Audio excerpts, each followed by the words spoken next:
이제 지금까지 배운 여러 기법들을 활용해 스크롤에 따라 회전하는 도넛을 사용한 랜딩 페이지를 만들어 보도록 하겠습니다. 비트를 사용해서 랜딩 프로젝트를 만들어 주는데 이번에는 리액트를 사용하는데 타입스크립트로 한번 작성을 해 보도록 하겠습니다. 그리고 바벨 대신에 더 빠른 SWC를 사용해 보도록 하겠습니다. 그리고 cd 랜딩, npm install, npm run dev를 각각 실행해 주도록 하겠습니다. 추가적으로 이전 시간에 설치했던 모든 라이브러리를 또 설치를 해주고요. 추가적으로 .vs 코드에 settings json 파일을 열어서 타입스크립트 리액트도 잘 동작하도록 프리티어로 기본 세팅을 해줍니다. 이번에는 리액트 모듈화의 장점을 살려서 ftxx 파일 내에 모든 내용을 작성하는 것이 아니라 컴포넌트 폴더와 훅스 폴더 내에 각각 컴포넌트와 훅들을 작성해 ftxx에서 조합해서 보여주는 방식으로 작성해 보도록 하겠습니다. 먼저 index CSS는 동일하게 작성을 해주고요. 메인 컴포넌트에서 FTSX를 가져와서 부르고 있겠죠. TSX로 바뀐 이유는 타입스크립트이기 때문입니다. FTSX에서 이제 본격적으로 컨텐츠 영역을 먼저 코딩을 해줄 텐데요. 첫 번째 섹션을 메인 타이틀 영역으로 잡아주고 섹션 컴포넌트를 만들어서 이렇게 렌더링을 할 거예요. 그리고 BG 컬러를 각각 프롭스로 전달을 해서 사용을 해볼 것이고 그 내부에 이제 컨텐츠를 렌더링을 해주겠습니다. 이쪽에는 그냥 일반적인 태그들로 렌더링을 해보았고 두 번째 섹션부는 이 타이틀이라는 속성들을 사용해서 디스크립션과 타이틀이라는 속성을 프롭스로 넘겨주어서 렌더링 할 수 있는 컨텐트 컴포넌트를 한번 만들어 볼 수 있겠고 이 버튼 텍스트와 온 버튼 클릭했을 때 실행될 함수 이런 것들을 만들어서 넘겨주어 보도록 하겠습니다.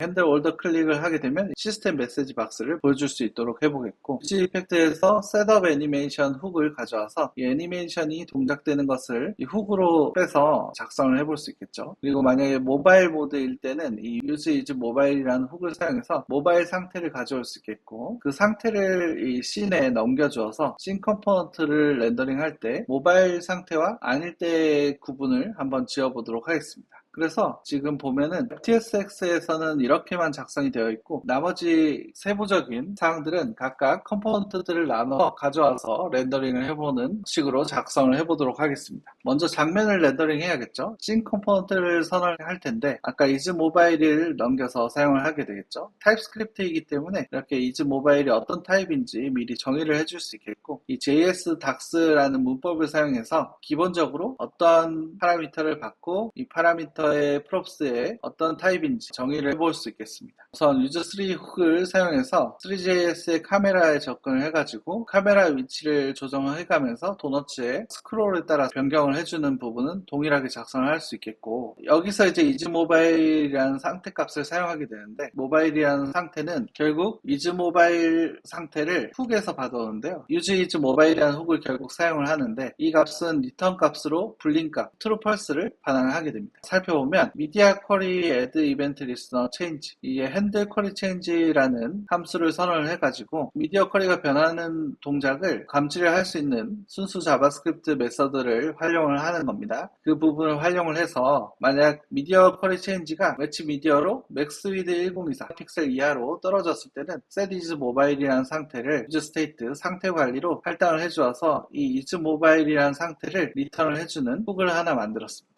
그래서 set is mobile로 초기 상태를 처음에 use 이펙트 상에서 지정을 했는데 디펜던시가 지금 이렇게 비어있으면 초기에 한 번만 실행된다는 것을 알 수 있죠. 근데 이 미디어 쿼리에 add event listener change 함수를 등록을 했기 때문에 만약에 미디어 쿼리가 변경이 되게 되면 모바일에 매칭이 되면서 set is mobile이라는 이 use state 상태 관리를 통해서 이벤트가 매치되었는지 안 되었는지 true false를 반환을 할 수 있습니다. 그래서 이즈 모바일에 따라서 Z축을 조정을 하는데 모바일의 경우에 카메라를 좀 더 멀리해서 보는 식으로 이렇게 작성을 해볼 수 있겠습니다. 그리고 GSAP의 타임라인 메서드를 활용해서 타임라인마다 나눠서 애니메이션을 지정을 할 수 있는데요. 카메라 포지션을 처음 타임라인과 두 번째 타임라인, 세 번째 타임라인을 각각 나눠서 33%, 66%, 100% 이런 식으로 나눠서 진행을 해볼 수 있겠는데 모바일이 아닐 때는 이렇게 움직이게 하고 모바일 환경에서는 일정하게 Y축과 Z축만 조정을 해서 나타낼 수도 있겠습니다.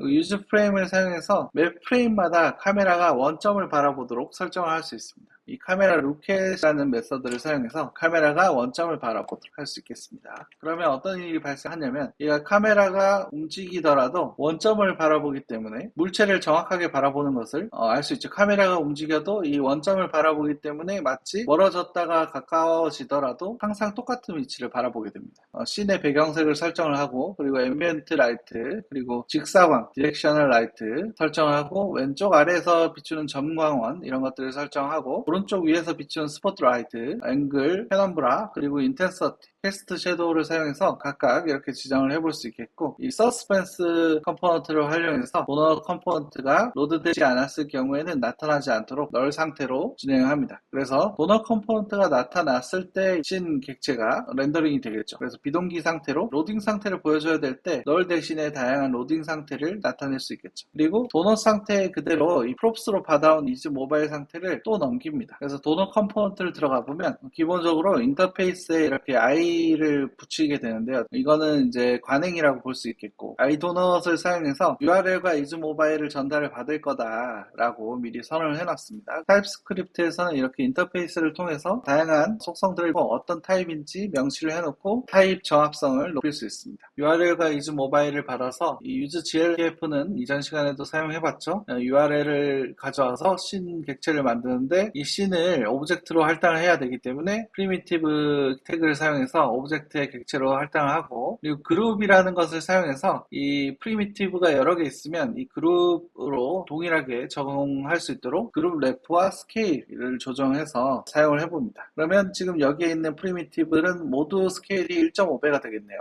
그 다음 메쉬 래프와 그룹 래프를 각각 지정을 하고 로테이션 래프 값을 지정을 해서 유지 래프로 이렇게 다루어 봅니다. 그리고 is 마우스 다운 래프 만약에 마우스 다운을 했는지 그리고 레스트 마우스 포지션 이런 것들을 사용해서 도너츠에 인터랙션을 이렇게 줄 수 있도록 해보겠습니다. 도너츠를 이렇게 돌려볼 수도 있고 이렇게 회전을 해볼 수도 있고 놓으면은 원자리로 돌아가게 해볼 수 있겠죠. 우선 씬의 트레이버스라는 것을 사용해서 모든 자식 및 자손 객체들을 재기적으로 순회를 할 수 있도록 해주는데 재질의 거칠기 금속성 그리고 그림자 생성 및 리시브 섀도우를 받을 수 있음에 대한 설정들을 여기서 지정을 합니다. 그러면 이 씬 객체에서 씬의 모든 자식 자손 객체들을 재기적으로 동일하게 설정을 해볼 수 있겠습니다. 그리고 타임라인을 통해서 마찬가지로 스크롤 트리거를 사용하는데 모바일이라면 도너츠가 많이 움직이면 안 되겠죠. 모바일 화면도 좁은데 그래서 0으로 지정을 해놓고 모바일이 아닐 때만 스타트 X와 엔드 X를 지정해서 X축을 많이 이동을 해보도록 하겠습니다. 먼저 타임라인을 프롬프트로 지정을 해서 속성들을 지정을 하는데 처음에 이 포지션을 X축 스타트 X에서 엔드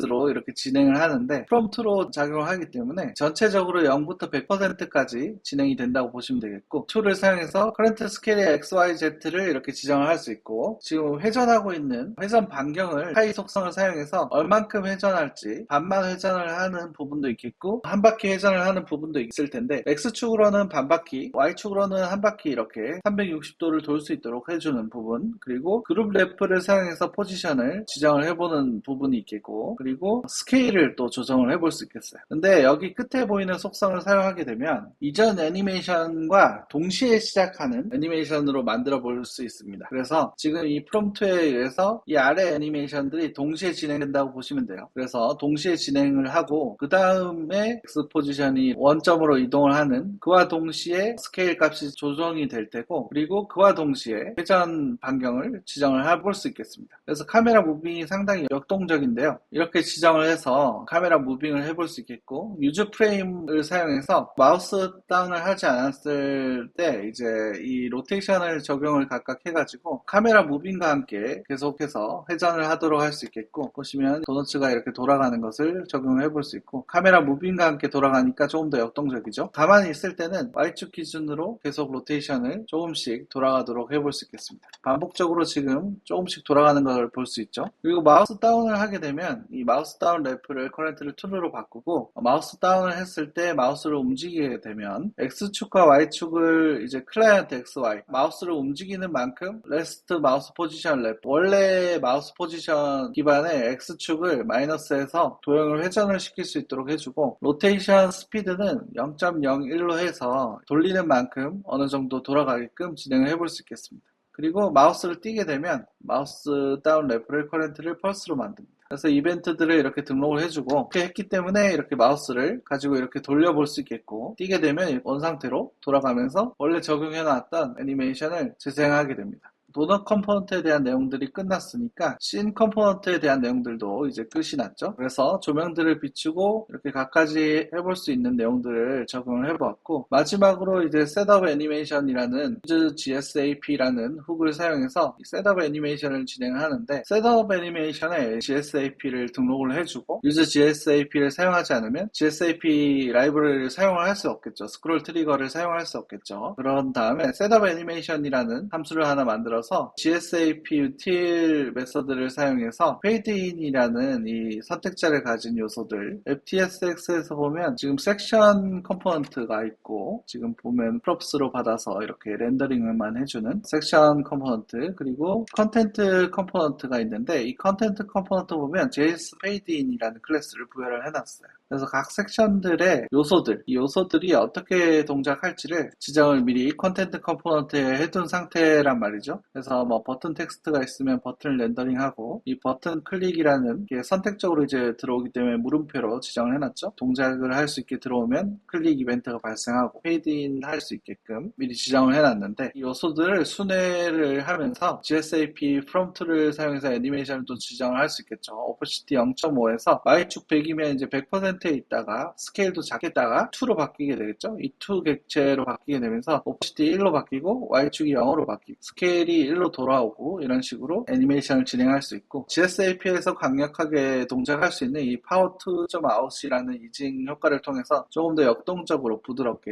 나타나도록 할 수 있겠습니다. 그래서 결과를 보면 스크롤에 따라서 텍스트가 점점 커지면서 나타나는 애니메이션을 줄 수 있겠습니다. 그리고 플레이스 오더 버튼을 누르면 시스템 메시지 박스가 뜨는 것도 확인할 수 있겠죠. 기본적인 스타일에 대한 내용들은 앱 CSS에 미리 작성을 해놓는데 높이는 항상 100VH로 해가지고 화면 크기만큼 이렇게 진행되도록 하고 기본적인 스타일링을 부여를 합니다. 그리고 미디어 컬을 사용해서 반응형도 작업을 해야겠죠. 플렉스 디렉션 컬럼을 바꾸는 등 100줄 정도의 짧은 코드를 이렇게 작성을 해서 반응형 페이지를 만들어 보았습니다. PC 화면이 이렇게 되고 모바일 화면에서 한번 렌더링을 해보면 도너츠가 중앙에 있고 이렇게 중앙 기점으로 회전하는 것을 확인할 수 있습니다. 스크롤에 따라 움직이는 도넛 랜딩 페이지를 만들어 보았습니다. 이번 장에서는 리액트와 3JS를 활용한 3D 웹 개발을 학습했습니다. 비트를 사용한 리액트 개발 환경 구성부터 시작해서 R3F, 리액트 3파이버를 통해 3JS를 리액트 환경에서 효과적으로 사용하는 방법을 학습하고 3D 객체 생성, 조명 설정, 카메라 제어 등 3JS의 핵심 개념들을 실습을 통해 익혔고 GSAP 라이브러리를 사용해서 스크롤에 반응하는 애니메이션을 구현하는 방법도 배웠습니다. 이런 R3F와 이런 3JS를